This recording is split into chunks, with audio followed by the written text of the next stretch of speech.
What's going on, guys? TG or Thundergod here, and today we are talking about Naruto vs. Pain, specifically War Arc Sage Mode Naruto vs. Pain, and what if they ran it back round 2? It's a set. Whatever justification they have for making it, best of 3. I think this is very interesting since there's a lack of common consensus on Sage Mode Naruto during the War Arc, with a lot of differing opinions on him as a whole. So I think this will be a pretty good video. I'll be splitting the video up into 2 rounds. Round 1 is Naruto taking the place of his Pain arc self against the version of Pain who had rolled the Leaf Village pack with a recovering Diva Path. Round 2 is the same location, but with a full power Pain. No potential chakra fatigue, no recovering Diva Path. Pain is at 100% output. Get it? Got it? Good. All right, let's get into the video. I think in Naruto in the original fight, I do kind of want to clarify some minor points that kind of do become relevant to the later discussion. I do think he does perform very well, obviously. The main issue Naruto had versus Pain was that the Diva Path recovered, which somewhat spelled the end of the fight, as Naruto notes he can't use ninjutsu or taijutsu on the paths. Right after the Diva Path reacts to Naruto's lunge, giving a display that Naruto's stats aren't nearly high enough to outright take down the Diva Path of Pain with ninjutsu or his physical stats. I also do want to say that people are under the opinion, or some people are, that Pain can't damage Naruto. I disagree with this sentiment, as we see Naruto outright react to the force of a Bansho Tenin punch via the Diva Path, with Naruto visibly sweating even before his chakra was being absorbed. Naruto's statement about not being able to be damaged by Pain in Sage Mode is much closer to actual just shit talking as opposed to just some objective fact. I think it's much closer to the idea that it's very difficult for Pain to actually hurt Naruto due to his increased durability in Sage Mode. The Japanese text or kanji also does supplement this, with Naruto noting something like this is not very painful after all. I think people take this statement a little too much at face value, and I'm obviously going to supplement it in a second, so I'm not just giving my interpretation or a differing interpretation of this statement, but more so noting that I do think this is kind of overblown, and it comes up a lot when you discuss Sage Mode Naruto versus Pain. Now, aside from actually just stalling out the Sage Mode timer, what are Pain's options for actually damaging Naruto or inflicting damage while he actually is in Sage Mode? Well, I think the best way, aside from maybe Chibaku Tensei, Chaotic Shinra Tensei, are his black rods. These are the black belted blades that Pain is able to create over and over, and I do think these would be effective on Naruto. Pain should be at least comparable to Naruto on a physical end. You could say maybe Naruto's a bit stronger than a non-focused Diva Path, but you do need Sage Mode levels of physicality to actually break the black blades or just snap them. This is something that only on screen in terms of the Pain arc, because there's one other example in the War arc. Sage Mode Jiraiya, Sage Mode Naruto, and Pain are the only ones who can just snap the rods outright. Something to keep in mind too is that Four Tails Naruto literally powers up and almost nukes the battlefield with chakra, and these rods just fall off his body. They're not destroyed at all, which is very telling of their strength. This is, further supplemented as later on we find out that this is an Otsutsuki Light and Shadow style melee tool that pretty much all of them use, and Pain is just utilizing them being exposed to the Geto Mazo and having the Rinnegan. Pain lunging for Naruto later on in the fight with a black rod and Naruto stabbing himself do lend credence to this idea, and the weapons themselves are just very special property wise. I know some people may argue, oh well, Sage Mode Naruto is generally stronger than the Diva Path, so him stabbing himself is not really indicative of if Pain could stab him. While I could see that case, I don't think it's as consistent since the Diva Path does lunge at him. But if you're not convinced, Nagato outright shoots a black rod out from the machine he's hooked up to that's capable of piercing Naruto's stomach. Naruto notes he let it hit him. However, it's not as if Naruto can outright decrease his durability selectively in Sage Mode, as he's not even aware of it initially when he falls on stalagmites. So Pain should be somewhat comparable stat-wise to actually break the rod, and on some level needs to be comparable to actually stab Naruto. But then again, the black rods themselves are very special, and it's kind of like a really sharp knife. If you have an insanely sharp knife, you don't actually have to output that much force to cut somebody. It's not an exact one-to-one, but I think you guys kind of get the principle I'm going with. The reason I bring this up is due to how I believe a lot of Pain's win conditions remain the same generally, even when you look at War Arc Sage Mode Naruto. So I did want to touch on what his win conditions could have been against Naruto, on top of the fact that he did just outright win that fight initially. How does War Arc Sage Mode Naruto compare to the Pain Arc Sage Mode Naruto? Well, we see in the manga he can do 3 Rasen Shuriken when the Ten Tails is launching the wood style attack on the Shinobi Alliance beyond his 2 limit in the Pain arc. This is actually extended to 5 in the anime, so Naruto has potentially 3 to 5 Rasen Shuriken in his tank before his Sage Mode timer runs out. You also may be able to extend this to Sage Mode's timer, which in the Pain arc is 5 minutes. The reason this is relevant is because 2 Rasen Shurikens is kind of Naruto's limit per Sage Mode charge. So if you equate maybe 2.5 minutes of Sage Mode chakra to each Rasen Shuriken, Naruto's Sage Mode timer could range from 7.5 to 12.5 minutes. He displays brand new abilities like the Frog Strike, which I'll tap into a little later, or can utilize techniques like the one-handed Rasengan, which he had never done up to this point in Sage Mode. He has done it with one tail of Kurama's power. This all coupled with Naruto's ability to gather nature energy at a much faster rate than previously. We see this as he sits down and instantly gathers enough energy to enter Sage Mode when he's trying to sense the 10 tails. And he's doing this so fast that we see the eyeshadows appear before he even exits QB Chakra mode. This being more impressive when you consider the fact that this is a Naruto clone performing this feat, and that the original Naruto has an even faster feat, entering Sage Mode instantly when he's confronted by Iruka and co. I know I say Iruka sometimes, shut up. Where he's shown gathering nature energy and entering Sage Mode pretty much instantly, which makes sense since this is the original Naruto. This is very relevant as this is something that Naruto was kind of restricted or kind of had to work around in the original fight,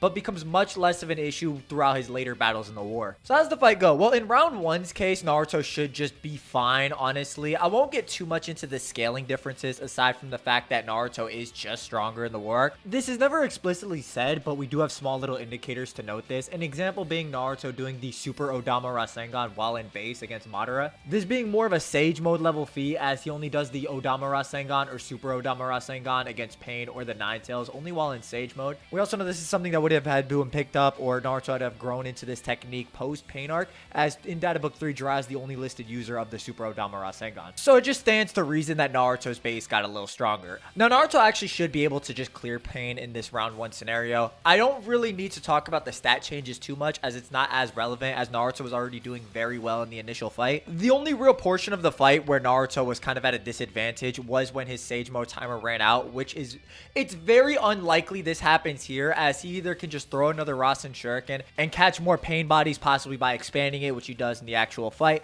or he just doesn't run out of Sage Mode as it lasts longer, or he's able to refill it at a much quickened rate. Pretty much, like, Sage Mode running out isn't really a factor for Naruto at this point. Like, he can just leave a Shadow Clone or just stand still and re-enter Sage Mode. He doesn't need to wait for Pa to open the scroll or stall. And this is important because that base Naruto section where Pain fights base Naruto essentially allowed Pain to revive the Preta path and gave him more time for the Diva path to recover. He should be able to actually clear most of the paths of Pain, if not all of them, before the Diva path actually recovers, as it was very last second, even by the original fight standards. With his power returning the literal moment a Rasen Shuriken is about to hit him. I also want to note too that even if Pain were to tag this Naruto by some miracle, even though he wasn't really able to tag him in the original timeline, because Naruto's no longer in conflict with Kurama, as this would be the peak war arc one, it may actually lead to Pain being unable to somewhat control Naruto's movements via injecting his own chakra, as when he attempted to do this via close range, which would have given him complete control over Naruto's movements,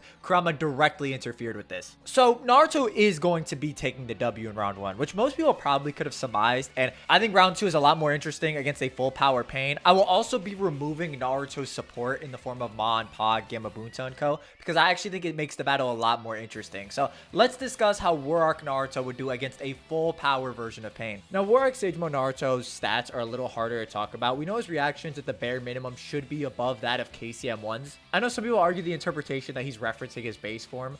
I personally don't agree with this, nor do I think the feats really support this in any capacity, as it somewhat implies Naruto has danger sense initially in his base form, and we know that isn't the case. But even going further than that, right? Let's just say like you took that statement in a vacuum and said, okay, it could be base form or it could be KCM. We already see that in the War Arc, Naruto can perceive the 10 Tails threat from behind the veil of smoke the 10 Tails had knocked up before the likes of Gyuki, Kurama, or KCM2 Naruto are able to. This being relevant as the Bijou themselves or KCM2 Naruto have their own form of sensory or threat perception, yet they really couldn't perceive it in the same rate Sage Mode Naruto could. This is not a one and done, as we see that Naruto is able to sense and react to a 10 Tails tail swipe, pushing Kakashi out of the way. So a War Arc Sage Mode Naruto is having reactions that are comparable to the 10 Tails, or able to sense the 10 Tails movements vividly, even when KCM2 Naruto or, you know, the Bijou are on the battlefield. So there's no way to really slice up that he's referencing base Naruto there if you look at it as a whole. This all being more impressive when you consider the fact that this is a shadow clone of Naruto that's performing all these sensory feats. What does this mean for the discussion? Well, it means that Pain probably won't be able to outspeed Naruto's own reaction times in Sage Mode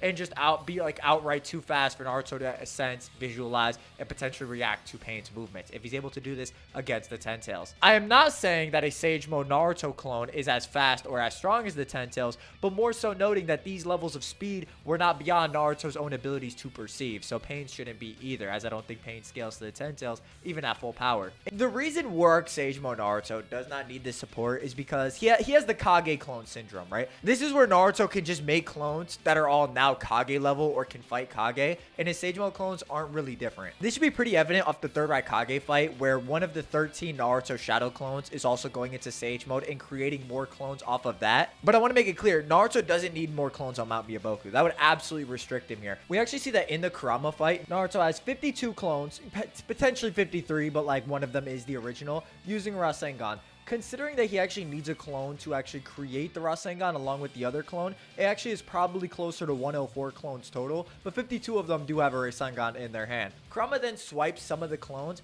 and you actually see 27 clones using a Sage Art Super Odama Rasengan Barrage. Now, I know some people are kind of iffy on the Mindscape fight or Naruto fighting Kurama in that plane. Like, it's always weird when people discuss it. Here's my take. Everything Naruto does, he should be able to do once within a charge of Sage Mode, or like a Sage Mode charge before it runs out. We know fundamentally if you take in too much nature energy, you become a frog or adopt more frog-like features. Pa notes that balance has to be maintained between the shinobi's mental, physical, and natural energies, meaning Naruto never went over his actual limit of nature energy being absorbed, or went over his natural Sage Mode limit to perform these feats. I do think, however, Naruto is in a state of constantly absorbing nature energy to circumvent or counteract the loss of nature chakra, so he would be able to... I don't think he would be able to do everything in succession if you took that Naruto outside the Kurama fight, but everything he does in that fight, Naruto can just do outside of it at least once. So imagine if the start of the fight, Naruto just creates 27 clones, all with the Super Odama Rasengans, charging at the 6 paths of pain. Who else but the Diva Path is going to be able to stop that? What are they going to do, bro? Like, what do they actually do? Now, obviously, Naruto will disperse his clones, and using all this jutsu will run his Sage Mode timer out. We don't know the upper limits, but this is something that he will have a great deal of difficulty with, especially if he doesn't have the 3 giant toads assisting him to kind of just deal with the animal summons or the replicating dog or the jutsu set on the dog that he was having an issue with, even in QB Chakra mode. But I'm going to be honest, Gamma Bunta, Gamma Hero, and Mr. Gamakin actually don't do anything that an additional clone of Naruto can't do. You know what I mean? All they did were delay the replicating dog, and even then, they weren't really able to defeat the summon. They just kind of were stalling it enough for Naruto to actually defeat the animal path, which caused the summons to outright disappear. And then the summons were taken out further by the Diva path, or just throw them, or just deal with them physically. And like I mentioned previously, Naruto running out of Sage Mode chakra or energy isn't really an issue, since he can just leave a clone to the side, or just instantly enter Sage Mode again. Like, it's a non-issue throughout this fight, so there's no real point where, like, his Sage Mode might as well be infinite. I'm not gonna lie. Like, take Sage Mode running out of your mind, because no, there's not a chance that Pain's gonna be able to capitalize or has the stats to capitalize on Naruto just re-entering Sage Mode. And there are certain points in Pain's arsenal that would give Naruto problems, especially if Ma and Pa aren't present. An example being the Chameleon, which wasn't originally summoned versus Naruto due to Ma being able to sense it in the Jiraiya fight. But again, I don't think that makes as much of a difference, since Pain needs to find the original Naruto for that to even be that effective. Otherwise, he's just gonna reveal himself the second the Chameleon opens its mouth. The Diva Path obviously being able to circumvent or deal with these large amounts of clones in Sage Mode is going to be the biggest problem. And the thing is, the Diva Path actually does counter Naruto inherently in Sage Mode as well, due to its gravitational prowess and the shockwaves it emits, because even though Naruto's outsides or physicality are enhanced, his internal organs aren't. Kakashi kind of notes this in part 1, that you can't really train your internal organs, which is why the Byakugan is so strong. And we actually do see that the shockwave from the Ten Tails tails emerging actually do cause Naruto to dislocate his shoulder, even though externally he's fine. So it's entirely possible for the Diva Path to actually charge up a much larger variation to actually deal with the large amounts of clones Naruto could create, and to actually create a shockwave powerful enough to where Naruto's shoulder dislocates. And I'm not gonna lie, you can't really quantify the Ten Tails tail feat. Like, it's kind of weird because they kind of protrude out from under the ground, or like where the shinobi were trapping the Ten Tails. And other shinobi also survive it, and we don't really get to see too much. So it's more so the shockwave and the angle Naruto fell on that really dislocated his shoulder. Now, the one-handed Rasengan is actually a really big counter to the Diva Path of Pain, at least when it uses Bansho Tenin or pulls Naruto in. Naruto can actually create a Rasengan while he's being pulled in and use it as a shield. It's not impossible for Naruto to use jutsu or techniques while being pulled in by Pain. We see him use his chakra arm while he's being pulled in by Bansho Tenin, and Kakashi can even maintain his Raikiri as he's getting blown back by Shinra Sensei. So Naruto creating a Rasengan while he's getting pulled in isn't really that crazy conceptually. This is relevant as this would allow Naruto to create a Super Odama Rasengan by pouring in more chakra into the Rasengan and use it as a shield. This is a tactic Naruto employs versus Delta when she shoots those regen negating beams at him. He actually uses an Odama Rasengan one-handed to actually block the eye beams, with other Naruto media having him do the same thing or a similar thing. With him doing something similar in the original series with the Super Odama Rasengan barrage line, this is really the perfect counter to Bancho Tenin, as Naruto just moves his arm in front of him to take advantage of Bancho Tenin and creates a situation where Pain's ability works against him. If Kakashi can throw a chain and hold himself, I have no issues believing Naruto could just create a Rasengan and move it in front of him, especially if this is an in-character tactic for him. This is also relevant because one of Pain's strongest win cons is Bancho Tenin into the Black Rod, which we mentioned earlier. This is just not going to happen versus Naruto because the Rasengan itself would just destroy the rod, as we see in the War Arc when Naruto's Rasengan can either just crack or outright break the rods entirely. This pretty much creates a situation where Pain's not going to really be able to capitalize on bringing Naruto in, and Naruto just has a direct counter to that ability. And if you're like, oh, this is such a great tactic, why didn't he do it in the Pain arc? Again, he didn't have the one-handed Rasengan during that arc. He needed a clone to actually still create the Rasengan, which pretty much makes it that this tactic doesn't really work unless you can do the one-handed Rasengan. Chibaku Tensei is a big win con that people are going to point to. I'm not going to lie, Naruto may be able to just completely pop an incomplete Chibaku Tensei if he's able to use multiple Rasen Shuriken like he does in the War, namely 3, which is enough to bust Nagato's Chibaku Tensei in the Itachi fight. Going off the idea that Itachi's using his Yusaka Magatama beads as a benchmark in terms of strength after assessing the chakra levels of the Chibaku Tensei. This also presupposes that the Edo Nagato that use Chibaku Tensei and Pain's are the exact same strength, which isn't really measurable. I'm just going with that assumption for the sake of consistency and making the video flow easier. If Naruto wants more firepower, he can do an Odama Rasen Shuriken, which is what he creates in the War Arc on top of the God Tree. He then further pumps it up with chakra to create a much larger variant that somewhat rivals the Super Odama Rasen Shuriken that Naruto uses to match up with Sasuke's Enton arrow earlier in the war. Along with being stronger and having a much bigger range or destructive radius than the original Rasen Shuriken, which would lead to it potentially catching more than one Pain body or just covering much more area of effect than a normal Rasen Shuriken, this Rasen Shuriken is pretty potent as well. It doesn't take down Madara, but it does outright destroy the Wood Dragon or the variant of the Wood Dragon that was holding down Madara. And although it isn't the exact same one, like you'll notice the designs are slightly different, the Wood Dragons in general are very durable. Like KCM2 Naruto's avatar couldn't even bite through Madara's. So I think this overall is just an impressive feat for Naruto, even if it is a little harder to use. Just scaling Tashirama's Wood Dragons or some variant of them is pretty good stock. If you want my perspective on this, I think Naruto Sage Mode by the end of the war just outright surpasses KCM1 or the earlier variant of it, even the one that can create 13 shadow clones and fight on all battlefronts.